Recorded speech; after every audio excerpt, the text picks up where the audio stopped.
And that brings me on to my next topic, which happened at a school yesterday in Walsall or Wednesbury. Many of you, I'm sure, have seen the videos which have been going around.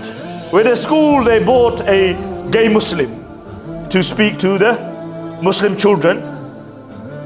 And this gay Muslim said things like, it's all right to be gay in Islam, and there is no verses in the Quran which prohibit this. He says, I read the Bible and I read the Quran. So he's come out with a statement which the children have challenged, and rightly so. So if you look later on, one of the teachers gets very upset and he says, shut up, I've heard enough now. We live in a tolerant country and a diverse country. Exactly.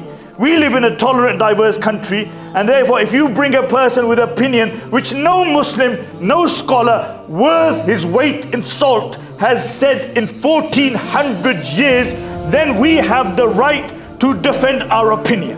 That's what diversity is.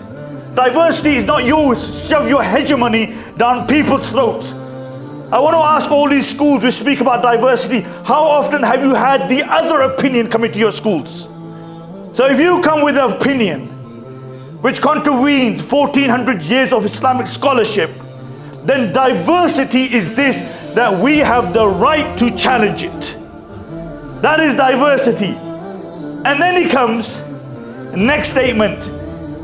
He said Muslims, 21 years ago, Muslims smashed their planes into buildings. And there were people who stood up for those Muslims. Let me remind you, there were 19 Muslims who smashed the planes into buildings, and there's 2 billion of us. Those 19 don't represent our beliefs, like that guy that you had in your school doesn't represent our beliefs. 2 billion. And some of you stood up. Yeah, you stood up. But since 2001, look at the state of the Muslim world. We have to apologize. When anything ever happens, we apologize. We've apologized so much that our lips have started hurting. Anything happens anywhere, and you've beaten us down, your politicians, your media, and then you come and then you batter us with this Islamophobic trope that somehow you've done us a great justice.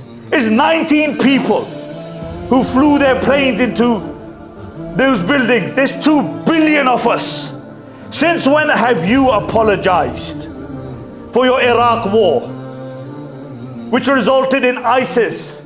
Majority of people who died consequence of ISIS were Muslims.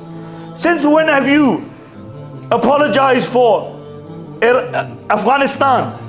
Since when have you apologized for any of your atrocities?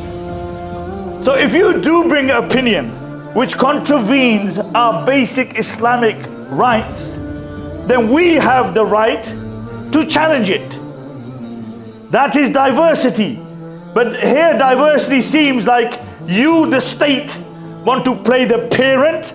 You teach our children what you want, even if it goes against our culture, against our ethics, against our moral, against our religion.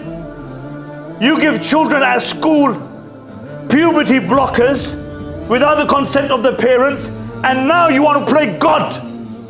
You want to tell us what's in our religion about things.